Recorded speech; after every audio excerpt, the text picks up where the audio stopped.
السلام علیکم فرینڈز، آپ سب میرا چینل آخرت کے لیے بہتری کو ضرور سبسکرائب کریں اور ساتھ ہی بیل آئیکن کو دبائیں تاکہ لیٹسٹ ویڈیو آپ تک سب سے پہلے پہنچ سکے۔ ساڈے ورگا ملیا تے بہ جیا، جے نہ ملیا تے واپس آ جایا جی، ختم ہو گئی بات۔ اتنی کیا بات ہوئی کہ بندہ منتیں کرتا پھرے؟ کو مل گیا نا، خدا جانے بلندی ہے کہ پستی، پر جہاں میں ہوں وہاں کوئی نہیں ہے۔ ایسی کیا بات ہوئی؟ آپ جائیں، جگہ جگہ جائیں، کو مل گیا تو یار ضرور بیٹھ جانا۔ وہ شاہ عبدالعزیز دباغ رحمت اللہ تعالیٰ علیہ کے پاس کچھ لوگ مرید ہونے آتے تھے تو فرمایا کرتے تھے، بیٹا مہینہ ڈیڑھ مہینہ رہو، کوئی چیز مل گئی تو رہنا، نہ ملی تو کہیں اور چلے جانا۔ آپ کو باندھ کے تھوڑا رکھنا ہے، اگر کسی کو کہیں اور سے خیر ملتی ہے تو ہمیں کیا اعتراض ہے؟ سمجھ آ رہی ہے میری بات کی؟ لیکن ایک بات ہے، وہ میرا دل کرتا ہے کر دوں، چلو پیار کی بات شروع ہو گئی ہے نا۔ کچھ بندے ایسے ہوتے ہیں جن کی ذمہ داری ہوتی ہے کہ بھئی تو نے نہیں کہیں اور جانا، ختم ہو گئی بات، تو ادھر ہی رہے۔ تو اس طرح کر کے نا اس پہلو میں بابا فرید صاحب نے کہا تھا اس مرید سے کہ ہاتھ مجھے دیا ہے تو اب جگہ جگہ نہ دیتے پھرنا۔ اس نے کہا حضور ختم ہو گئی بات، طے جو ہو گئی، بلے شاہ اودیو جانے، سانو اپنی توڑ نبھا لین دے۔ کہا کہ کسی اب جگہ جگہ نہ دیتے پھرنا۔ تو وہ آدمی دریا کے کنارے کنارے چل رہا تھا، سادہ آدمی تھا، دیہاتی آدمی۔ یہ بہت پڑھے لکھے لوگ کئی دفعہ پوری باتیں نہیں مانتے، ناراض نہ ہو جانا پڑھے لکھے بندے، اور کئی میں نے ایسے دیکھے ہیں بیچارے بالکل ان پڑھ ہے پر جیسا کر کہہ دو نا ویسا کر جاتے ہیں۔ یہ پڑھے لکھے مجھ سے ناراض نہ ہو جائیں، چلو 2-4 ڈگریاں میرے پاس بھی ہیں، سمجھ لیں میری طرح کے پڑھے لکھے جلدی نہیں مانتے، اور کوئی سیدھے سادے وہ علم و بس کری ہو یار، ایک کوئی حرف تینوں درکار، ان کو جو کہہ دو جب کہہ دو وہاں اڑ جاتے ہیں، سیدھے سادے جو اتنی بحث نہیں کرتے۔ وہ بابا صاحب کا مرید دریا کے کنارے کنارے جا رہا تھا تو پیر پھسلا تو دریا میں گر گیا، تیرنا بھی نہیں آتا تھا۔ حضرت خضر علیہ السلام آئے، اللہ نے بندوبست کیا، آئے، کہنے لگے ہاتھ دے تجھے باہر نکالوں، کہنے لگے دے تو دیتا پر فرید الدین سے وعدہ کر آیا، وہ دے تو دیتا پر وعدہ کر لیا ہے، بلے شاہ اودی او جانے، سانو اپنی توڑ نبھا لین دے۔ انہوں نے کہا جناب کیا مطلب؟ فرمانے لگے مجھے مطلب کا نہیں پتا۔ انہوں نے کہا تھا کہ میرے علاوہ کسی کو ہاتھ نہ دینا۔ تو وہ شخص کہنے لگا کہ ڈوب کے مر جاؤ گے، خودکشی اسلام میں حرام ہے۔ تو کہنے لگا وہ سادہ آدمی تھا، کہندا اس مسئلے دا بابے فرید نو نہیں سی پتا، اس گل کیوں کیتی سی؟ اس کو نہیں پتا تھا کہ ڈوب کے مر جاؤں گا، اس کو کہنا چاہیے تھا پابند کر، جا اسے جا کے بتا مرنے لگا ہے تیرا مرید، جا اسے جا کے بتا، اسے کہہ مرنے لگا ہے۔ اس نے وعدہ نہیں کیا تھا کہ میں آؤں گا؟ اب جا اسے جا کے بتا۔ اللہ اکبر۔ حضرت خضر نے جا کے بابا صاحب کو بتایا تو بابا صاحب فوراً پہنچے، اس کو ہاتھ دیا، اللہ اکبر کہا تو باہر نکال لیا۔ پھر بابا صاحب نے کہا یار سینے سے لگ جا، یہ تو گرا نہیں تھا دریا میں، تجھے گرایا گیا تھا، یہ تجھے گرایا گیا تھا، یہ تجھے ذرا نا آزمانا چاہ رہے تھے، آزمانا جے محبوب بلاوے ایک دم، ایک دم، یعنی ایسے اس نے کہا کہ آ جا فٹافٹ، اس نے یہ نہیں کہا ٹائم ہو تو وقت ہو، جے محبوب بلاوے ایک دم۔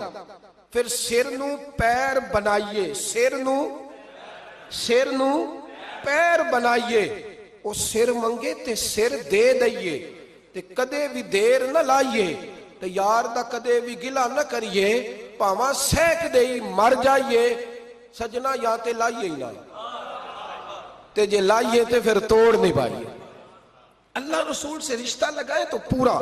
یہ کیا بات ہوئی میں نبی پاک کا غلام ہوں تو چہرہ میرا کسی اور کی طرح کا ہے، میں جی غلامی رسول میں موت بھی قبول ہے تو نماز کا ٹائم نہیں۔ کچی باتیں یار کچے لوگ کرتے ہیں، یہ کمزور لوگ ہوتے ہیں۔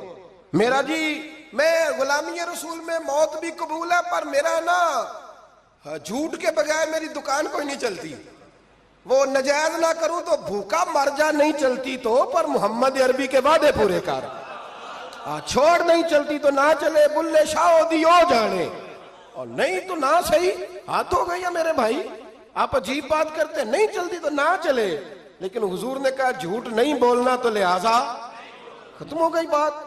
مسلمان رہو تو پھر مرتے دم تک بولیے۔ یہ کیا بات ہوئی؟ کچی باتیں کرنا، کمزور باتیں کرنا، چھوٹی چھوٹی باتیں کرنا، میں شروع کر رہا ہوں کل سے نیک ہو جاؤں گا، پرسوں سے، تو اللہ رسول کو تاریخیں دے رہے، تو چھوٹی باتیں کر رہا ہے۔ تو مضبوط بات کر بھائی، کلمہ پڑھ لیا تو لہذا پڑھ لیا، غلامی کر لی تو لہذا کر لی، اب نبی پاک کے وفادار ہو گئے تو لہذا ہو گئے۔ اب یہ کوئی دیکھے نا، ایک صحابی کھڑے تھے، کنز المال میں روایت ہے، نبی پاک علیہ الصلوۃ والسلام نے نہ کہا بیٹھ جاؤ، یہ بھی سنت ہے کسی کو یہ لفظ کہنا، ناراض نہ ہو جائے وہ جس کو کہا جائے کہ بیٹھ جاؤ۔ ایک بندہ جمعے والے دن کھڑا تھا، حضور جمعے کا خطبہ دے رہے تھے، حضور نے فرمایا بیٹھ جاؤ۔ حضرت زید بن حارثہ باہر مسجد نبوی کی گلی میں تھے، ان کے کانوں میں آواز آئی بیٹھ جاؤ تو وہیں بیٹھ گئے۔ حضرت مرثد بن نبی مرثد رضی اللہ تعالیٰ عنہ کہتے ہیں میں اپنے گھر سے نکل رہا تھا، اپنے گھر کے دروازے کی چوکھٹ پہ تھا، میرے کانوں میں آواز آئی بیٹھ جاؤ تو میں وہیں بیٹھ گیا۔ حضرت انس بن مالک کہتے ہیں جہاں لوگ جوتے اتارتے نا مسجد میں آنے کے لیے، میں وہاں کھڑا تھا، میرے کانوں میں آواز آئی بیٹھ جاؤ تو میں وہیں بیٹھ گیا۔ فرماتے ہیں جمعہ ہو گیا، نماز کے بعد حضور نے فرمایا زید بن حارثہ کہاں تھے؟ جمعے میں نظر کیوں نہیں آئے؟ بے خبر ہو جو غلاموں سے وہ آقا کیا ہے، جمعے میں نظر کیوں نہیں آئے؟ عرض کی حضور گلی میں آ رہا تھا تو آپ کی آواز آئی تھی بیٹھ جاؤ، تو میں نا ادھر بیٹھ گیا تھا۔ تو حضور نے رخ پھیرا، فرمایا مرثد تم کہاں تھے؟ حضور میں گھر سے نکل رہا تھا، ابھی چوکھٹ پہ تھا تو آواز آئی بیٹھ جاؤ تو سونیا میں وہیں بیٹھ گیا۔ انس بن مالک تم کہاں تھے؟ عرض کی سونیا جہاں ساری دنیا جوتے اتارتی ہے نا، جوتے لوگوں کے جوتے، میں نا جوتوں میں ہی بیٹھ گیا۔ تو محبوب نے فرمایا میں نے نہ تو زید کو کہا تھا، نہ انس کو کہا تھا، نہ مرثد کو کہا تھا، میں نے تو فلانے کو کہا تھا۔ عرض کی حضور آپ نے نام تو نہیں نہ لیا، آپ نام تو نہیں نہ لیا کہ فلانا، آپ نے کہا بیٹھ جاؤ۔ تو حضور ہم غلامی والے لوگ ہیں، ہم ویسے نہیں کرتے، جس کے کانوں میں جہاں آواز گئی وہ وہیں بیٹھ گیا۔ ہم نے نہ کبھی قطرے پہ غور کیا اور نہ دریا دیکھا، بس جہاں تیری جھلک دیکھی وہیں ڈوب گئے۔ یہ کیا بات ہوئی کہ اللہ رسول سے رشتہ بھی ہے تو کرتا ہوں تو دیکھتا ہوں تو دیکھ لیتے ہیں تو چلتے ہیں، نہ یہ کچے لوگوں کی باتیں، یہ کمزور لوگوں کی باتیں، یہ ان لوگوں کے معاملات ہیں کہ جو بڑے چھوٹے دل کے لوگ ہیں۔ آپ نے کہہ لیا اللہ ہمارا رب ہے، تو قرآن کہتا ہے جب کہہ لو نا کہ اللہ رب ہے، ان الذین قالوا ربنا اللہ ثم استقاموا تتنزل علیہم الملائکہ، جب تم نے کہا کہ اللہ ہمارا رب ہے تو پھر ڈٹ جاؤ، اللہ تمہاری مدد کے لیے فرشتوں کو بھی نازل فرما دے گا۔ حضرت ابو ذر غفاری کلمہ پڑھنے آئے، حضور صلی اللہ علیہ وسلم نے بڑی ساری نصیحتیں فرمائی۔ ایک نصیحت حضور نے فرمائی، ابو ذر ادھر دیکھنا میرے یارو میری طرف، ایک نصیحت حضور نے یہ فرمائی، فرمایا ابو ذر لوگ نا تجھے میرا نام لے لے کے تانے دیں گے کہ تو بھی ان کا ہو گیا ہے، جے کر یار دے نام دا ملے میڑا۔ ہاں لوگ تجھے تانے دیں گے، کہیں گے اب تو بھی ان کا ہو گیا ہے، تو بھی اپنے باپ دادا کا دین چھوڑ گیا ہے۔ تو کہا کہ ملامت جب لوگ تجھے کرے نا تو ملامت کرنے والوں کی پرواہ نہ کرنا، تانا دینے والوں کی پرواہ، تانے بڑے مزیدار ہوتے ہیں، آپ یقین کریں، تانے بڑے مزیدار ہوتے ہیں، بڑے شاندار ہوتے ہیں تانے، اور ان میں نا کئی دفعہ بڑا چسکا ہوتا ہے۔ کبھی کبھی کچھ باتیں یاد آتی ہیں کہ فلاں بندے نے فلاں موقع پہ فلاں بات کی تھی، کبھی کبھی یاد آتی ہے اور دل بھی کرتا ہے اس کو یاد کرائے، پھر خیال آتا ہے کہ یہ بات نہ کرتا تو شاید اللہ اتنا اونچا اڑنے کا موقع ہی نہ دیتا۔ تندی باد مخالف سے نہ گھبرا اے عقاب، یہ تو چلتی ہے تجھے اونچا اڑانے کے لیے۔ تو نبی کریم علیہ السلام نے کہا ابو ذر ذرا غور کیجئے گا بات کا، لوگ نا تجھے اب تانا دیں گے، برا کہیں گے۔ اب تو جو دین قبول نماز پڑھتا ہے لوگ شاباش دیتے ہیں، تبلیغ کرتا ہے لوگ، اس زمانے میں تو تانے ملتے تھے، لوگ تانے دیں گے، ذرا خیال کرنا۔ کہا یا رسول اللہ بس وعدہ ہو گیا، دے لے جس نے جتنا تانا دینا ہے، دے لے، ختم ہو گئی بات۔ حضرت ابو ذر نا یہ اس وقت صحابہ چھپ چھپ کے نمازیں پڑھتے تھے حضرت زید بن ارقم کے گھر میں، دار ارقم، وہاں سے باہر نکلنے لگے نا کلمہ پڑھ کے حضور سے وعدہ کر کے، تو دروازے پہ گئے تو ایک صحابی نے کہا کہ ابو ذر ابھی باہر جا کے بتانا نا کہ میں مسلمان ہو گیا ہوں،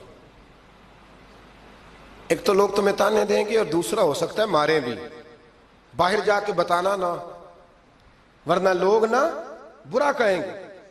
تو حضرت ابو ذر غفاری نے غور سے اس صحابی کا چہرہ دیکھا اور کہنے لگے مشورہ آپ کا ٹھیک ہے پر میں نے ماننا کوئی نہیں. مشورہ آپ کا ٹھیک ہے پر میں کوئی نہیں مانوں گا. کہا کیوں؟ فرمانے لگے میں نے ابھی نبی کریم سے وعدہ کیا ہے کہ میں کسی کی پرواہ میں نہیں پرواہ کروں گا کسی کی. ختم ہو گئی بات. مارے جس نے مارنا ہے, دیتا نہ جس نے دینا ہے. ابھی تو وعدہ کیا. یہ کیا بات ہوئی کہ لوگ کہیں گے تو مولوی ہو گیا ہے, لوگ کہیں گے تو غلام ہو گیا ہے, لوگ کہیں گے تو دنیا دار ہو گیا ہے. وہ جی بچے کی شادی پر بینڈ باجا نہ بجایا تو دنیا تانے دے گی. دنیا کون ہوتی ہے؟ کبھی آپ نے یہ سوچا ہے کہ آپ نے دو شخصیتوں کو بیچ میں رکھا تو آپ نے وزن کس کا کیا؟ ایک طرف دنیا, دوسری طرف اللہ رسول کا دین. کبھی سوچا آپ نے کہ وزن کس کا نکلتا ہے؟ اہمیت کس کو دیتے ہو؟ کبھی سوچا ہے؟ غور کیا ہے؟ خدا کے بندو سوچو تو صحیح. ایک طرف دنیا کو رکھا, دوسری طرف اللہ رسول کا دین, اور پھر کہا جی دنیا نہیں مانی تو لہذا میں نے دین پہ عمل نہیں کیا. پتہ ہے آپ نے کیا کیا ہے؟ اللہ قرآن میں کہتا ہے لوگوں نے قدر نہیں کی اپنے رب کی جیسی کہ قدر کرنی چاہیے. عجیب معاملہ ہے نا یار, عجیب. نبی کریم صلی اللہ تعالی علیہ وآلہ وسلم کہ جو مدینے کے لوگ تھے نا, انہوں نے بڑی قربانیاں دی تھی. قربانیاں دی تھی, اپنی جگہ دی شہر میں. یہ مدینہ وہ واحد شہر ہے جو بغیر تلوار کے فتح ہوا ہے. مدینے والوں نے کوئی بحث نہیں کی, انہوں نے گردنیں سیدھی سیدھی حضور کے قدموں پہ رکھ دی. مدینے والوں نے بڑی قربانیاں دی. مکے والے بعد میں مسلمان ہوئے فتح مکہ کے بعد. فتح مکہ کے بعد نا ایک جنگ اور ہوئی, ایک جہاد اور ہوا, تو وہاں سے بہت سارا مال غنیمت آیا, بہت سارا مال غنیمت آیا. اسلام میں حکم ہے کہ جو آدمی نیا نیا کلمہ پڑھتا تھا نا تو اس کے رشتہ دار اسے چھوڑ دیتے تھے, تعلق ٹوٹ جاتا تھا. تو پھر حکم دیا گیا کہ تالیف قلب کرو. مؤلفۃ القلوب ایک پورا عنوان ہے. ان کو مال دو تاکہ وہ گھر بنا لیں, کاروبار کر لیں. تو نبی کریم علیہ السلام نے نا جن لوگوں نے مکے میں تازہ کلمہ پڑھا تھا نا ان کو ذرا مال زیادہ دیا. یہ بخاری مسلم ہے. حضور نے ان کو زیادہ پیسے دیے. مدینے کے جو نوجوان قسم کے لڑکے تھے نا چند, ان میں سے ایک دو نے کہا کہ حضور کے وہ رشتہ دار ہیں نا قریبی, تو رشتہ داروں سے پیار کرنے کا حضور حکم بھی دیتے ہیں, اس لیے نبی پاک نے ذرا توجہ زیادہ فرمائی ہے. وہ بھی عذرائے محبت. جیسے بندہ کہہ دیتا ہے نا کہ ماشاءاللہ اب تو اپنا بیٹا مل گیا ہے, ماشاءاللہ بھائی بھائی بیٹھے ہو اب مل کے. اس طرح عذرائے, سمجھ آ رہی ہے میری بات کی؟ جن لفظوں میں بات بیان کر رہا ہوں ان لفظوں میں سمجھیے گا. محبت کے ساتھ کہا کہ وہ اپنے ہیں نا حضور کے, اس لیے حضور کا دل چاہا ہے, حضور حکم دیتے ہیں کہ اپنوں سے صلہ رحمی کرو, اس لیے نبی پاک نے زیادہ دیا ہے. بس وہ ایک آدھ آدمی نے بات کر دی تو بات چلنے لگی. چلتے چلتے چلتے چلتے نہ وہ بات میرے محبوب تک بھی پہنچ گئی. ترکی خیمے میں حضور بیٹھے تھے تو نبی کریم علیہ الصلوۃ والسلام نے فرمایا بھائی اس طرح کرو, مکے والا کوئی بندہ نہ آئے, صرف مدینے والوں کو بلاؤ. صرف نام لے مدینے والوں کا, صرف جی صرف مدینے والوں کو بلاؤ, فقط ان سے بات کرنی. مدینے کے لوگ آ گئے. اللہ کے حبیب نے گفتگو شروع کی. بات پہلے بھی ہوتی تھی پر آج رنگ نرالا تھا. نبی کریم علیہ الصلوۃ والسلام فرمانے لگے مدینے والوں, میں نے یہ بات سنی ہے کہ تم نے کہا ہے کہ حضور اب صلہ رحمی کی وجہ سے ان کو زیادہ نوازنے لگے ہیں. عرض کی یا رسول اللہ وہ ایک آدھ نوجوان نے بات کی ہے, وہ ہماری مشترکہ رائے نہیں. حضور علیہ الصلوۃ والسلام آج بات کرنے لگے تو آج جذبات کا رنگ نرالا تھا. محبوب فرمانے لگے تم کہو کہ یا رسول اللہ مکے والوں نے تو آپ کو تکلیف دی تھی, مجبور کیا تھا مکہ چھوڑنے پہ, ہم نے پناہ دی تھی, آپ ہم نے جگہ دی تھی, اپنا شہر پیش کیا, کہو. مدینے کے لوگ رونے لگے. عرض کرنے لگے حضور ہم کون ہوتے ہیں اللہ کے نبی کے لیے کوئی چیز دینے والے, تو اللہ رسول کا احسان ہے کہ آپ یہاں آئے. حضور علیہ السلام فرمانے لگے تم کہو کہ یا رسول اللہ صلی اللہ علیہ وسلم یہ تو تلواریں لے کے آئے تھے بدر اور احد میں, ہم نے سینے پیش کیے تھے آپ کی حفاظت کے لیے, کہو. عرض کی یا رسول اللہ حضور وہ نوجوانوں نے بات کر دی, ہمارا مشترکہ معاملہ نہیں. مدینے کے لوگ روتے ہیں حضور وہ تو اللہ رسول کا احسان ہے کہ آپ یہاں آئے.